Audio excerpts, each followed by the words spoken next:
मैं हर रात अपनी गर्लफ्रेंड के पैरों पर बदबूदार कीचड़ लगा था, उस पे आधा किलो आटा छिड़का और फिर तुरंत सोने का नाटक करता था। और वो हर रात ठीक 2 बजे उठी, मेरा एक बाल तोड़ती और चुपचाप घर से निकल जाती। एक दिन मैंने उसके पैरों के निशानों का पीछा किया, मुझे लगा आज उसकी असलियत पता चल जाएगी। पर रास्ते में अचानक मैंने देखा कि एक बड़ा सा ट्रक एक छोटी सी बच्ची को टक्कर मारने वाला है। बिना सोचे समझे मैं आगे कूदा और उसे बचा लिया, पर इस चक्कर में मुझे ऐसी जोरदार टक्कर लगी कि मैं 10 मीटर दूर जा गिरा। मेरी सांसें उखड़ रही थी, दिल की धड़कन रुकने ही वाली थी कि अचानक मेरे दिमाग में एक बर्फीली रोबोटिक आवाज गूंज उठी, ding. Shen house system successfully bound. एक ही झटके में मेरे नाम के ब्लैक कार्ड में 100 ट्रिलियन फंड्स जमा हो गए। साथ ही मुझे गोल्डन आई स्किल मिल गई, जिससे मैं किसी भी चीज की असली कीमत और किसी का भी दिल पढ़ सकता था। और ऊपर से कुन फिस्ट ग्रैंड मास्टर स्किल की ताकत अलग। मेरी आंखें अचानक खुली, मेरा पूरा जिस्म एक ऐसी ताकत से भर चुका था जो मैंने पहले कभी महसूस नहीं की। मैं 5 किलोमीटर दूर से आती हुई एक मेबैक की आवाज भी साफ सुन सका था। 2 मिनट के अंदर वो काली मेबैक मेरे सामने आकर रुकी।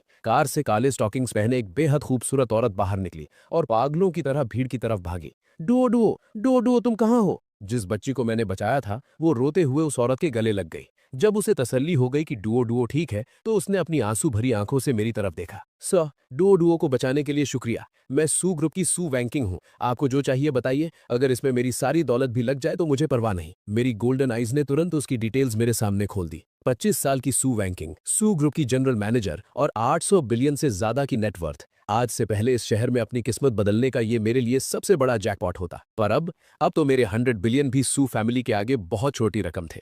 मैंने बस शांति से उसे देखा, एक छोटा सा जरूरत नहीं बोला और उस बारिश वाली रात में गायब हो गया। सू वैंकिंग मुझे जाते हुए घूरती रही और अपने असिस्टेंट को सीधा ऑर्डर दिया, मुझे 3 मिनट में इसकी सारी डिटेल्स चाहिए। ये मेरा जान बचाने वाला है, मैं इसे ऐसे गायब नहीं होने दूंगी। घर लौटकर मैंने दीवार पर लगी उन 2 तस्वीरों को देखा। गोल्डन आइज का मेमोरी प्लेबैक चालू हुआ और मेरे दिमाग के फ्यूज उड़ गए। मेरे माँ बाप की मौत के पीछे और किसी का नहीं, मेरी उस डायन सौतेली माँ वैंग कुइफेन का हाथ था। और वो धोखेबाज चैन लू, वो हर रात चुपचाप बाहर निकलकर एक अमीर बाप के बेटे से मिलती थी। बहुत बढ़िया। मेरे चेहरे पर एक शैतानी मुस्कान आ गई। सबसे पहले उस वैंग कुइफेन का हिसाब बराबर करूंगा, फिर चैन लू और उसके उस अमीर आशिक को ऐसी औकात दिखाऊंगा कि उन्हें ऑर्डर डिलीवरी करने के लायक भी नहीं छोड़ूंगा। सीधा सड़क पर भीख मांगेंगे। अगले दिन सुबह सुबह मैं सीधा लिंग फैमिली के बंगले पर पहुंचा। अंदर घुसते ही चीज टूटने और वैंग कुइफेन के गुस्से से चीखने की आवाज आई। मत तोड़ो, मैं जल्दी उस लिंग चैन से पेपर्स पर साइन करवा लूंगी, तब ये बंगला मेरा होगा और मैं तुम्हारे पैसे लौटा दूंगी। एक जोरदार थप्पड़ की आवाज ने उसका रोना बंद कर दिया। मैंने दरवाजा धक्का देकर खोला। हमेशा घमंड में उड़ने वाली वैंग कुइफेन आज जमीन पर घुटन के बल गिरी थी। उसके गाल पर लाल थप्पड़ का निशान था। सामने जैंग चैंग का underground loan shark brother who बैठा था, जिसके पीछे 4 गुंडे स्टील पाइप पकड़े थे। मैं एकदम आराम से चलते हुए हॉल के बीच में चला गया। मुझे इग्नोर करते देख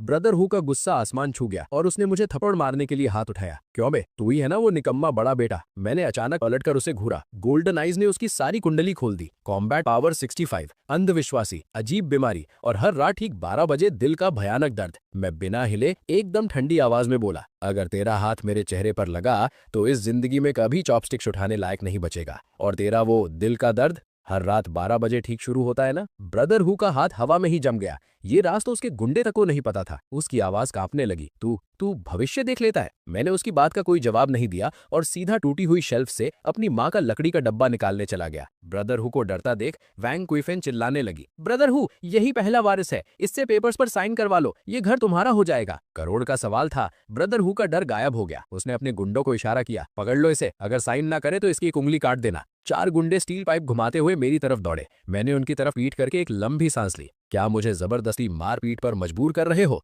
बात खत्म भी नहीं हुई थी कि मैंने घूमकर एक तेज साइड किक मारी। सबसे आगे आने वाला गुंडा सीधा ट्रक जैसी टक्कर खाकर 5 मीटर दूर दीवार पर जा चिपका और बेहोश हो गया। पूरे हॉल में मौत जैसा सन्नाटा छा गया। बाकी 3 गुंडों की तो वहीं ब्रेक लग गई और उन्होंने डर के मारे अपना थूक निगल लिया। मैंने आराम से अपनी माँ के डब्बे से धूल साफ की और घूमकर हैरान खड़ी वैंग कुइफेन को देखा। तुझे ये घर और लिंग फैमिली की प्रॉपर्टी चाहिए थी ना? ले, आज मैं तुझे देता हूँ। वो दंग रह गई। मैंने ब्रदर हु की तरफ देखकर एक मुस्कान दी और अपना ब्लैक कार्ड निकाल लिया। स्वाइप मशीन लाया है, पूरा 5 करोड़ 80 लाख स्वाइप कर ले। डिंग, ट्रांजैक्शन सक्सेसफुल। वैंग कुइफेन के आंख में पागलपन वाली खुशी चमकी। उसे लगा मैं कितना बड़ा बेवकूफ हूँ जो उसका कर्ज चुका रहा हूँ। वो तुरंत अकड़ती हुई चिल्लाई, लिंगचेन, चलो तू समझदार निकला। अब जब तूने पैसे दे ही दिए हैं तो हमारा हिसाब बराबर। अब निकल यहाँ से, ये घर अब पूरी तरह मेरा है। लेकिन अगले ही सेकंड मैंने उसे नरक के दर्शन करा दिए। किसने कहा मैंने तेरा कर्ज चुकाया है? मैंने उसे घूरते हुए कहा, ये पैसे मैंने तेरा कर्ज खरीदने के लिए दिए हैं, अब तू मेरी कर्जदार है। वैंग कुइफेन की मुस्कान वहीं जम गई। ब्रदर हु तुरंत गेम समझ गया और उसने अपना रंग बदल लिया। उसने डायन वैंग कोएफन को घूरते हुए कहा, वैंग बॉस, अब तेरे कर्जदार लिंग शाओ हैं। बोलिए लिंग शाओ, मैं आपके लिए क्या कर सकता हूँ? क्या ब्याज वसूलना शुरू करूं?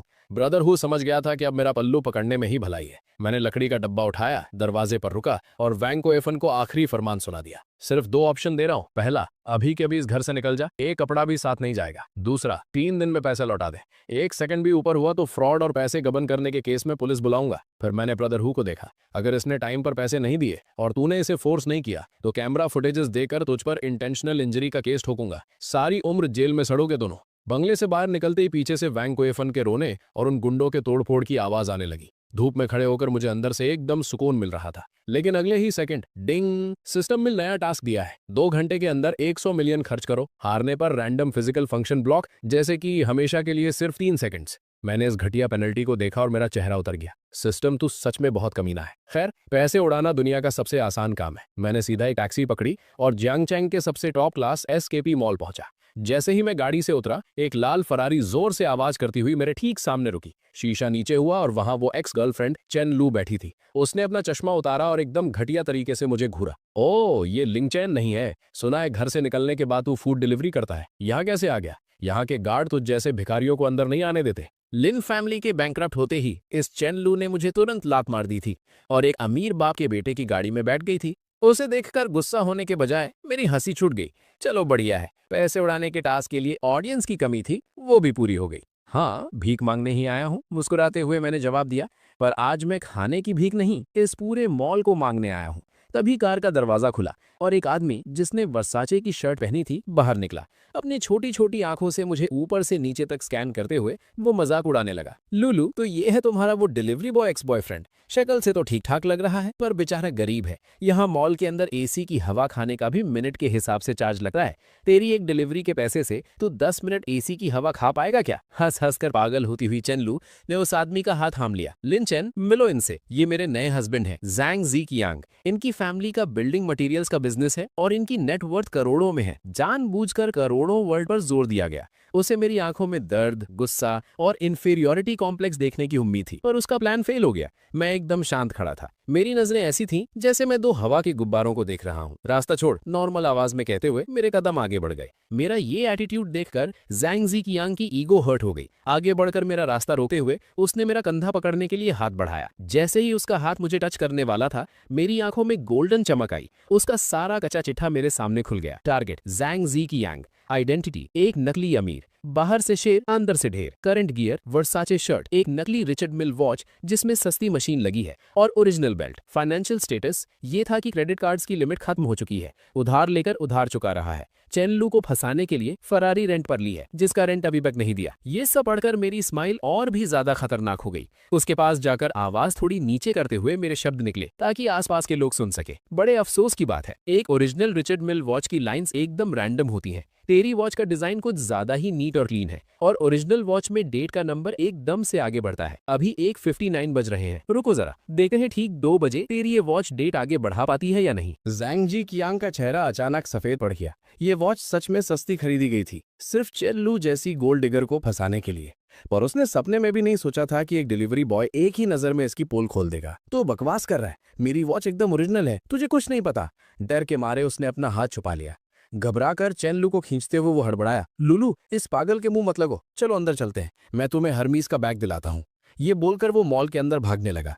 वैसे भी मुझे अंदर जाकर कुछ खरीदना ही था, चलो साथ चलते हैं। मैं भी बड़े आराम से अपने हाथ जेब में डालकर उनके पीछे पीछे चलने लगा। ये एसकेपी मॉल है, अगर तू यहाँ से एक मोजे का जोड़ा भी खरीद लेना तो मैं यहीं खड़ा होकर उसे खा जाऊंगा।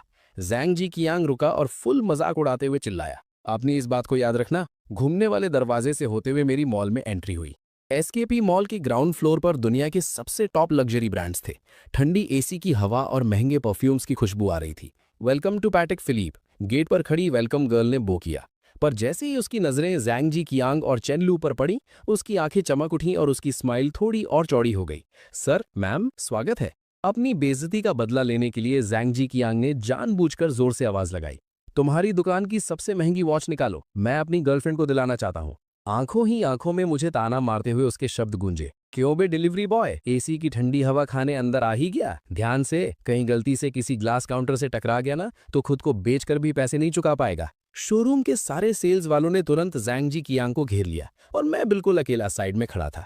सिर्फ एक नई इंटर्न लड़की जिसके सीने पर ट्रेनी का बैज लगा था, उसने हिचकिचाते हुए मुझे एक ग्लास पानी लाकर दिया। हेलो सर, मैं आपकी क्या मदद कर सकती हूँ? अगर आप सिर्फ देखना चाहते हैं तो भी कोई बात नहीं। उस लड़की की आंखें एकदम साफ थीं। उसने मेरे कपड़ों को देखकर मुझे जज नहीं किया। मैं यहाँ देखने नहीं आया। थोड़ा पानी पीकर मैंने इत्मीनान से जवाब दिया। सुना सबने, वो देखने नहीं आया। मैंने पहले ही कहा था ये बस एसी की ठंडी हवा खाने अंदर घुसा है। सिक्योरिटी कहाँ है? ऐसे लोगों को अंदर घुसने ही क्यों दिया? चैन लू के जोरदार ताने गूंजने लगे। एक पुरानी और घमंडी सेल्स वुमेन मेरे पास आई और रुखी आवाज में उसकी झिड़की सुनाई दी। सर, अगर आपको कुछ खरीदना नहीं है तो प्लीज हमारा टाइम वेस्ट मत कीजिए। वहाँ कोने में बैठने की जगह है। उस औरत को पूरी तरह इग्नोर करते हुए मेरा रुख उस नई इंटर्न लड़की की तरफ हुआ। एक हल्की सी मुस्कान के साथ शोरूम के ठीक बीच में रखी हुई स्काई मून और उसके बगल में रखी पूरी की पूरी नॉटलेस वॉचेस की ट्रे की तरफ मैंने इशारा कर दिया। ये स्काई मून और ये पूरी की पूरी ट्रे, मुझे ये सब चाहिए। पूरे शोरूम में एकदम मौत जैसा सन्नाटा छा गया। लुलू, तुमने सुना? जैंग जीजियांग पागलों की तरह हंसने लगा। इसने बोला इसे सब चाहिए। ये सब मिलाकर कम से कम 2 करोड़ से ऊपर होगा। सच बता, तू डिलीवरी करते करते पागल हो गया है ना? सर, कृपया मजाक मत कीजिए। ये पैटेक फिलिपे है, कोई सब्जी मंडी नहीं। अगर आपने आगे कोई भी बकवास की तो मैं सिक्योरिटी को बुला लूंगी। उस सीनियर सेल्स वुमेन का चेहरा गुस्से से काला पड़ गया। उसे लगा मैं वहां बस तमाशा करने आया था। सर, वो स्काई मून 6102P की कीमत 2.8 मिलियन है और उसके लिए वीआईपी वेटिंग लिस्ट में नाम होना जरूरी है, जिसका पहले बैकग्राउंड चेक होता है। वो नई इंटर्न लड़की भी बुरी तरह डर गई थी और हकलाते हुए मुझे समझाने की कोशिश कर रही थी। Background check? मैंने अपनी उस सस्ती जीन्स की जेब में हाथ डाला और एक काले रंग का कार्ड बाहर निकालकर आराम से ग्लास काउंटर पर रख दिया। जाओ, स्वाइप करो। पासवर्ड 6 बार 8 है। अगर पेमेंट फेल हुई तो मैं इस पूरे ग्लास काउंटर को चबा जाऊंगा। मेरी आवाज बिल्कुल नॉर्मल थी, पर उसमें एक ऐसा दबाव था जिससे कोई इग्नोर नहीं कर सकता था। उस इंटर्न लड़की ने डर से कांपते हुए हाथों से वो कार्ड उठाया और मदद के लिए अपने स्टोर मैनेजर की तरफ देखा। स्टोर मैनेजर एक काफी दुनिया देखा हुआ आदमी था। वो पिछले कुछ देर से मुझे ही ऑब्जर्व कर रहा था। जैसे ही उसकी नजर उस काले कार्ड पर पड़ी, उसकी आंखें फटी की फटी रह गईं। वो तो legendary Centurion infinite black gold card है। नहीं, इसका मटेरियल तो ब्लैक गोल्ड कार्ड से भी ज्यादा हाई क्लास लग रहा है। ये तो दुनिया में सिर्फ 10 लोगों के पास होने वाला सुप्रीम ड्रैगन कार्ड है। मैनेजर की आवाज बुरी तरह कांप रही थी और डर के मारे उसकी आवाज फट भी गई थी। रुको, पीओएस मशीन इधर लाओ, मैं खुद अपने हाथों से स्वाइप करूंगा। बहुत बढ़िया एक्टिंग है, करते रहो नाटक। किसी सस्ते हेयर सैलून का वीआईपी कार्ड उठा लाया है और इनको बेवकूफ बना रहा है। जैंग जीजियांग अभी भी मजाक उड़ा रहा था। पेमेंट सक्सेसफुल हो गई और पीओएस मशीन से जो लंबी सी बिल की रसीद निकली वो इस वक्त किसी ऊपर वाले के फैसले की तरह लग रही थी। मैनेजर ने बिल पर प्रिंट हुए उन जीरो की लंबी लाइन को देखा तो उसका दिमाग चक्कर खा गया।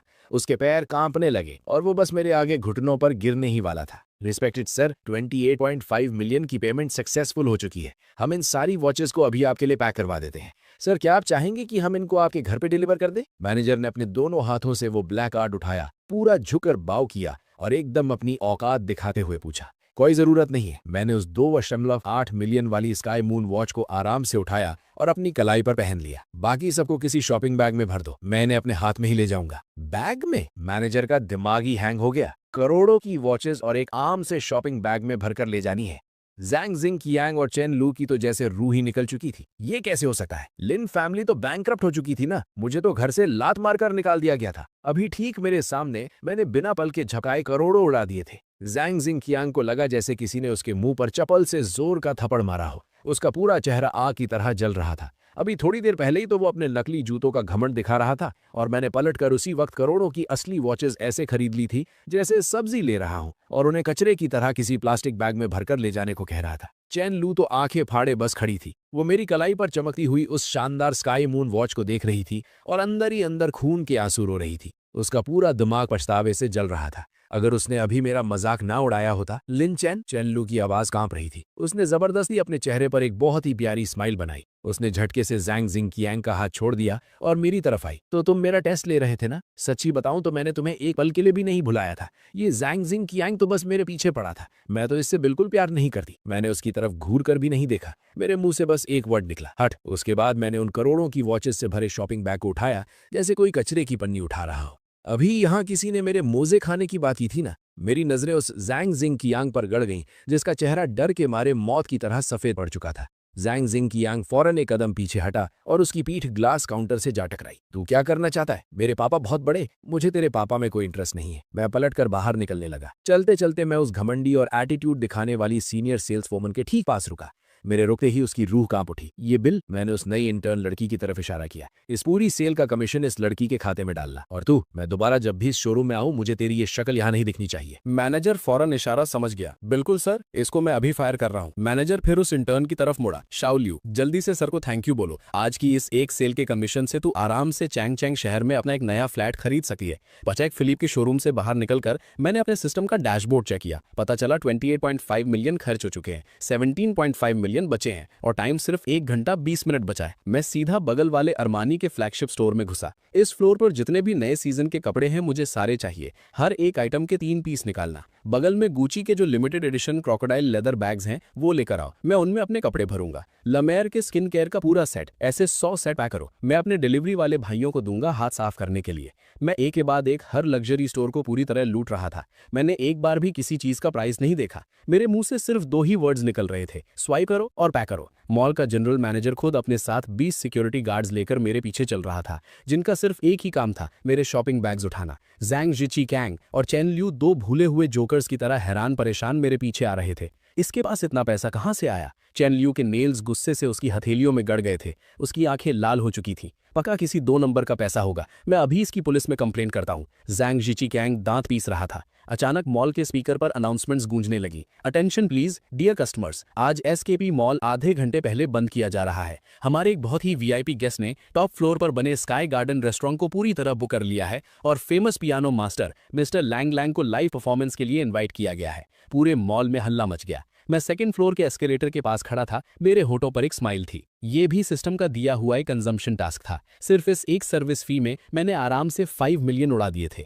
मैंने सिस्टम के डैशबोर्ड पर देखा, टास्क पूरी तरह कंप्लीट हो चुका था। Current spent amount 100.5 million. System ने बताया कि फर्स्ट स्प्लर्ज अचीवमेंट अनलॉक हो चुका है। रिवॉर्ड में मुझे 10 टाइम्स कैशबैक मिला और 1 बिलियन मेरे अकाउंट में जमा हो गए। साथ ही एसकेपी मॉल के 51% शेयर्स की ओनरशिप पेपर्स ऑफिशियली वैलिड हो चुके थे। मेरी अट्रैक्शन और फिटनेस दोनों बढ़ चुकी थी। मैं 1 सेकंड के लिए वहीं रुक गया। एसकेपी अब मेरा हो चुका था। मॉल के जनरल मैनेजर को जैसे ही फोन आया, उसके चेहरे का रंग सफेद पड़ गया। वो भागता हुआ ठीक मेरे सामने आया और मेरे आगे घुटनों पर बैठ गया। बॉस, मुझे माफ कर दीजिए, मुझे पता नहीं था कि आप खुद यहाँ आए हैं। मैं एसकेपी का जनरल मैनेजर वैंग दाहाई हूँ। सर, आपने ऑफिशियली हमारी कंपनी के 51% शेयर्स खरीद लिए हैं। अब से यहाँ वही होगा जो आप कहेंगे। उसके इस तरह घुटनों पर बैठने से आसपास के सभी लोग शौक से पगला गए। जैंग जी कैंग तो डर के मारे वहीं जमीन पर गिर पड़ा। मैंने घुटनों पर बैठे वांग दाहाई को देखा और हल्के से सिर हिलाया। उठो, अगर मैं सच में यहाँ का बॉस हूँ तो मैं अपना पहला ऑर्डर देता हूँ। मैंने अपनी उंगली ठीक थोड़ी दूर बैठे जैंग जी कैंग और चेन लू की तरफ पॉइंट की। ये दोनों मेरी शॉपिंग का मूड खराब कर रहे हैं। इन्हें उठाकर बाहर फेंक दो और आज के बाद एसकेपी ब्रांड के अंदर आने वाले किसी भी मॉल में इन दोनों की एंट्री बैन है। और हाँ, उस आदमी के हाथ में जो वो नकली वॉच है वो मुझे चुभ रही है, उतरवाओ उसे। वांग दाहाई तुरंत खड़ा हुआ। सिक्योरिटी, पकड़ो इन दोनों को। 20 सिक्योरिटी गार्ड्स भेड़ियों की तरह उन दोनों पर टूट पड़े। नहीं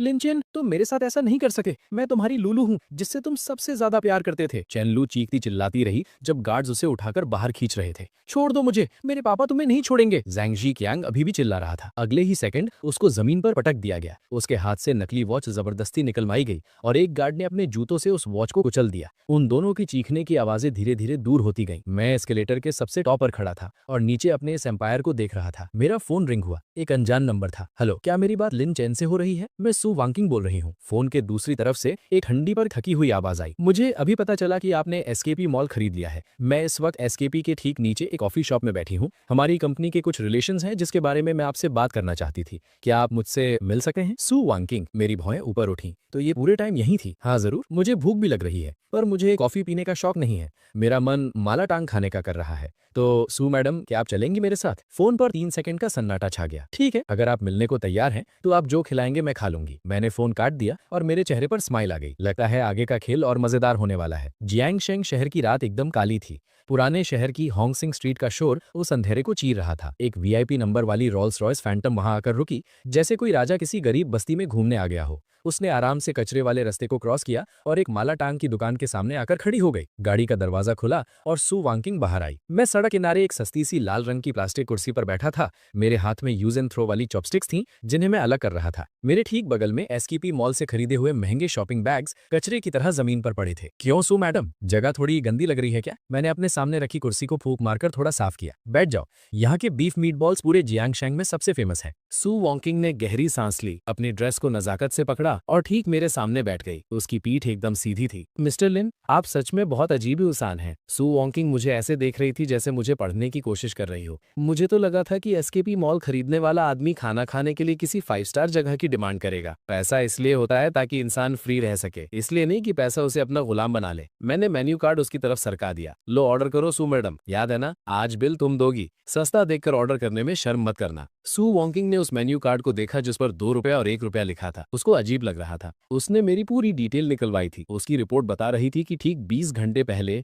यही लड़का बारिश में भीगकर 2 रुपए के लिए डिलीवरी कर रहा था और अब ये ठीक सामने बैठा है और इसका ऑरा इतना गहरा है कि वो तक इसको समझ नहीं पा रही थी। आप अपने हिसाब से कुछ भी ऑर्डर कर दीजिए। सू वॉन्किंग ने मेन्यू वापस रख दिया और सीधा मेरी आंखों में देखकर बोली, मिस्टर लिन, अब हम काम की बात करते हैं। पहला, जो आपने डुओ की जान बचाई, और दूसरा, आपने जो अभी एसकेपी मॉल को टेक ओवर किया है। मैंने अपने होठों पर एक उंगली रखी। खाते वक्त बिजनेस की बातें नहीं करते। आंटी, 2 बड़ी बोल लाना, थोड़ा तीखा और विनेगर दबा के डालना। आई बेटा। वाह शियाओ चैन, आज तो तू अपनी गर्लफ्रेंड को साथ लाया है। बड़ी सुंदर बच्ची है। फैट आंटी 2 बड़े बड़े बोल पकड़े हुए आई। बच्ची थोड़ी दुबली लग रही है, इसको दबा के खिलाओ। आज का खाना मेरी तरफ से। सू वॉन्किंग का चेहरा कान तक लाल हो गया। उसने जल्दी से हाथ हिलाकर मना किया, नहीं नहीं, मैं तो इसकी, ये मेरी उधार मांगने वाली बैंक मैनेजर है। मैंने हंसते हुए आधी बात पूरी कर दी और उसके बोल में थोड़ा और विनेगर डाल दिया। खाकर देखो, इस दुकान के तीखे खाने की असली जान इस विनेगर में ही है। मेरे इस मजाक से सू वॉन्किंग की बिजनेस वाली टेंशन आधी वहीं खत्म हो गई। उसने थोड़ी हिचकिचाहट के साथ चॉपस्टिक से कैबेज का पत्ता उठाया और अपने मुंह में रखा। तीखा, गरम और खट्टा,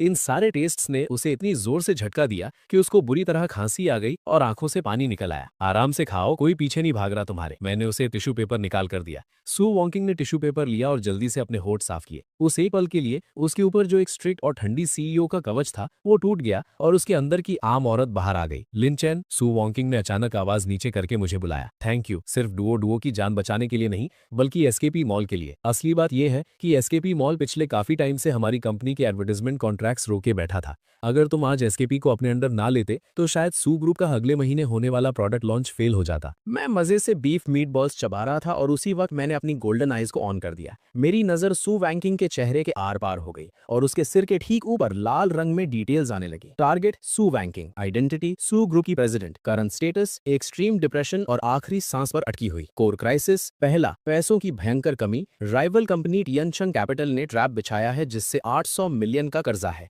दूसरा, कंपनी के अंदर गद्दार हेड डिजाइनर ली हाउ को खरीद लिया गया है और कल वो सारे सीक्रेट ली करने वाला है। तीसरा, फैमिली के बोर्ड मेंबर्स के साथ बेटिंग कॉन्ट्रैक्ट साइन किया हुआ है। अगर इस क्वार्टर प्रॉफिट नहीं हुआ तो उसे सीईओ की कुर्सी से उतारकर टियनशंग कैपिटल के बेटे से शादी करवा दी जाएगी। टाइम लेफ्ट 12 घंटे। मेरी चबाने की स्पीड अचानक रुक गई।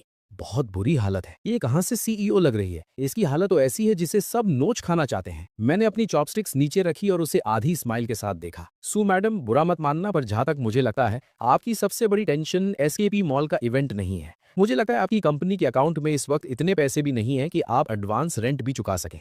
सू वैंकिंग के हाथ में पकड़ी हुई चॉपस्टिक्स बुरी तरह कांप उठी। एक मीट बॉल वापस उसके बोल में गिरा जिससे लाल पानी उछलकर उसके हाथ पर गिरा, पर उसे उसकी कोई फिक्र नहीं थी। उसकी आंखें फट चुकी थीं और वो मुझे घूर रही थी। तुम्हें ये सब कैसे पता? मैंने उसकी आंखों में आंखें डालकर बोला, मैं कोई बिजनेस स्पाई नहीं हूँ। तुम्हारी कंपनी की हालत एकदम टॉप सीक्रेट है। ये सिर्फ तुम्हें और तुम्हारे फाइनेंस डायरेक्टर को पता है। यहाँ तक कि तुम्हारे वाइस प्रेसिडेंट को भी इसकी भनक नहीं है। पर मैं तुम्हारा दुश्मन नहीं, तुम्हारा जान बचाने वाला दोस्त हूँ। मैंने एक टिश्यू पेपर उठाया और बड़े आराम से उसका हाथ पकड़कर उसके पैरों पर गिरी वो तेल की बूंदें साफ करने लगा। उसकी उंगलियां थोड़ी गर्म थी और जैसे ही मेरा हाथ उसकी ठंडी स्किन से टकराया, सू वैंकिंग को एक झटका सा लगा, पर उसने अपना हाथ पीछे नहीं खींचा।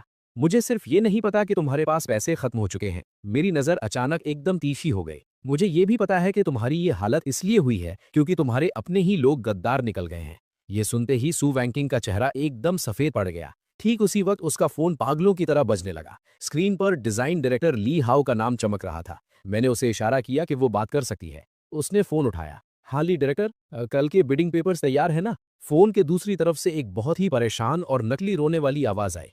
सू मैडम, बहुत बड़ा अनर्थ हो गया। हमारे सर्वर्स पर अभी अभी हैकर्स ने अटैक कर दिया है। ओएसएस प्रोजेक्ट के सारे ओरिजिनल डिजाइन्स और सारा डेटा पूरी तरह खत्म हो चुका है। बैकअप हार्ड ड्राइव भी खराब हो गई है। क्या?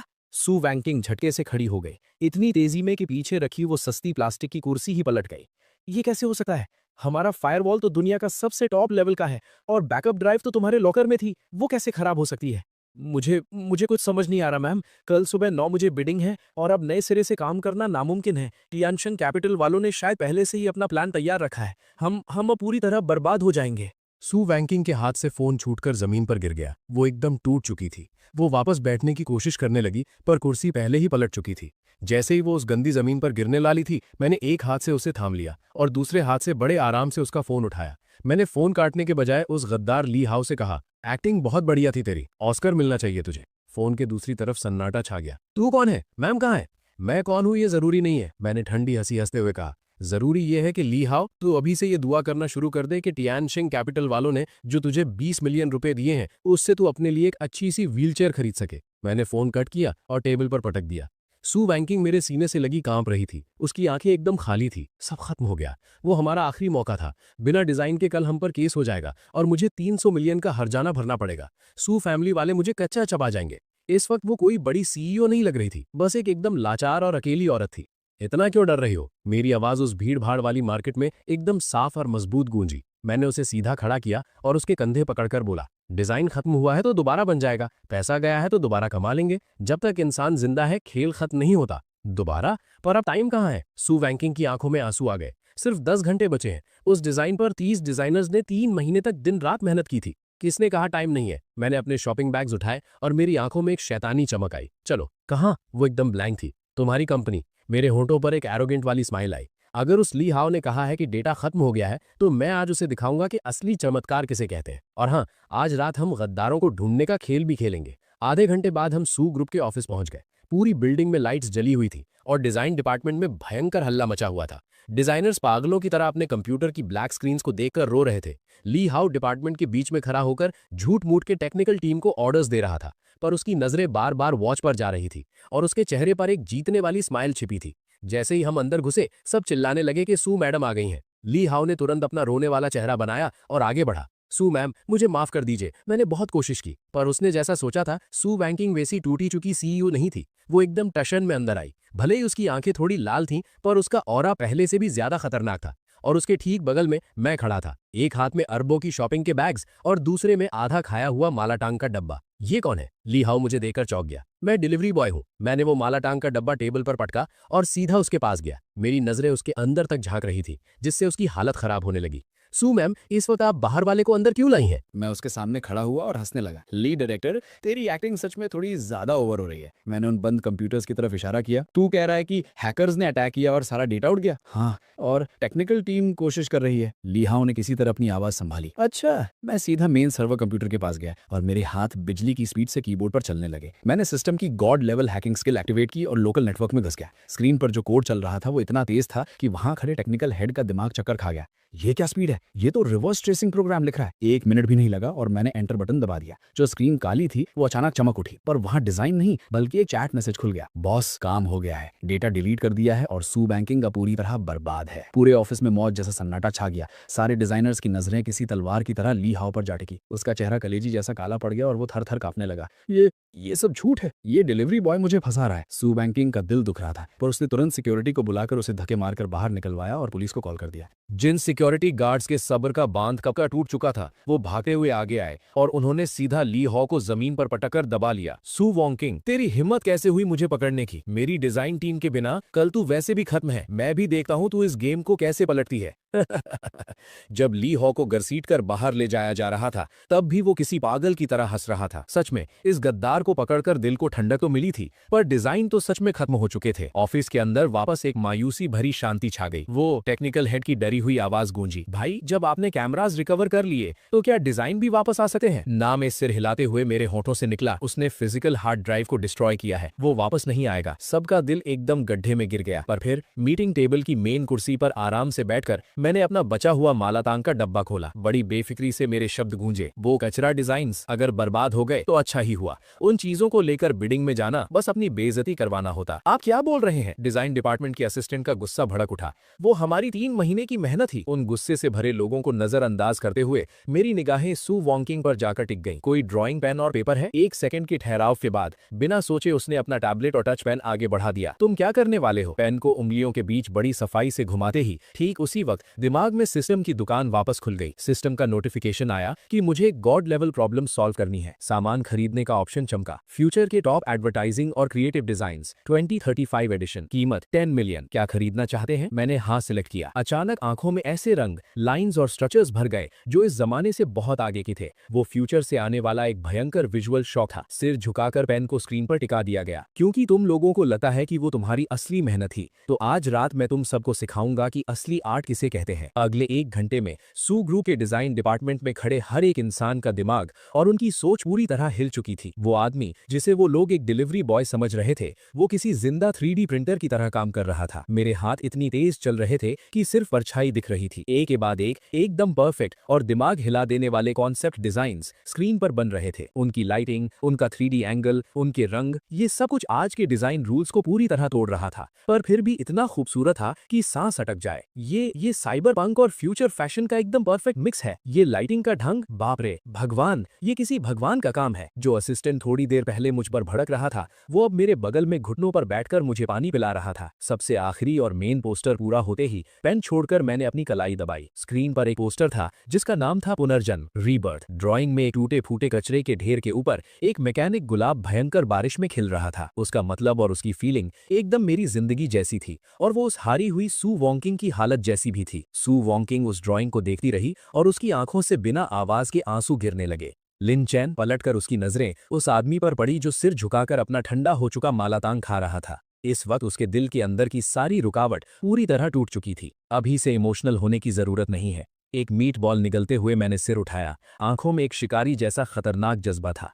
मेरा पेट भर गया है, अब जाल खींचने का वक्त आ गया है। कल सुबह की बिडिंग में मैं उस टाइंगशैंग कैपिटल की ऐसी हालत करूंगा कि उन्होंने जो भी खाया है वो सब ब्याज के साथ उनके मुंह से बाहर निकलवाऊंगा। कुर्सी छोड़कर मेरे कदम बड़ी खिड़की के पास गए, जहां से पूरे जियांगचेंग शहर की रात दिख रही थी। सू मैडम, क्या तुम मेरे साथ एक बड़ा खेल खेलने की हिम्मत रखती हो? सू वॉन्किंग मेरे बगल में आकर खड़ी हो गई। हम दोनों एक साथ खड़े थे। उसकी आंखों में अब कोई डर या कंफ्यूजन नहीं था, बस एक पक्की उम्मीद की चमक थी। क्यों नहीं, अगर हार भी गए तो मैं तुम्हारे साथ डिलीवरी करने चलूंगी। मेरी हंसी छूट गई। डिलीवरी करना? वो तो नहीं हो पाएगा। अपना सिर उसकी तरफ घुमाकर उसके कान के बिल्कुल पास जाकर हल्की आवाज में मेरे लफ्ज गूंजे, क्योंकि मेरी गाड़ी की आगे वाली सीट पर सिर्फ बॉस की पत्नी ही बैठ सकती है। जियांगचेंग इंटरनेशनल एग्जीबिशन सेंटर। सुबह की धूप उसके बड़े से ग्लास वाले गोल छत पर पड़ रही थी और एक एकदम ठंडी और कड़क रोशनी फैल रही थी। आज जियांगचेंग के नए इलाके का सबसे बड़ा project future city commercial complex की आखिरी बिडिंग थी।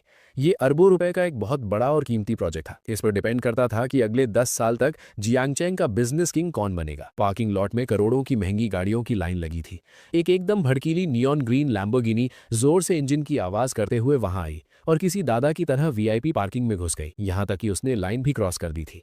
गाड़ी का दरवाजा ऊपर की तरफ खुला और एक सफेद सूट पहना हुआ, जिसके बालों में चमकता हुआ तेल लगा था, एक जवान लड़का बाहर निकला। ये झाओ यूतियान था, तियानशेंग कैपिटल का वारिस, और यही वो असली शैतान था जिसने सू ग्रुप को पूरी तरह खत्म करने का जाल बिछाया था। उसके ठीक पीछे चेहरे पर कुत्ते जैसी चमचागिरी वाली स्माइल लिए ली हाओ चल रहा था। ये सू ग्रुप का वही पुराना डिजाइन डायरेक्टर था जिसे कल रात ही जेल से बेल मिली थी। जाओ बॉस, आप बेफिक्र रहिए, सू वॉन्किंग अब पूरी तरह बर्बाद हो चुकी है। ली हाओ की आंखों के नीचे काले गड्ढे थे और उसके चेहरे की सूजन अभी उतरी नहीं थी, पर उसकी आंखों में एक अजीब सा पागलपन था।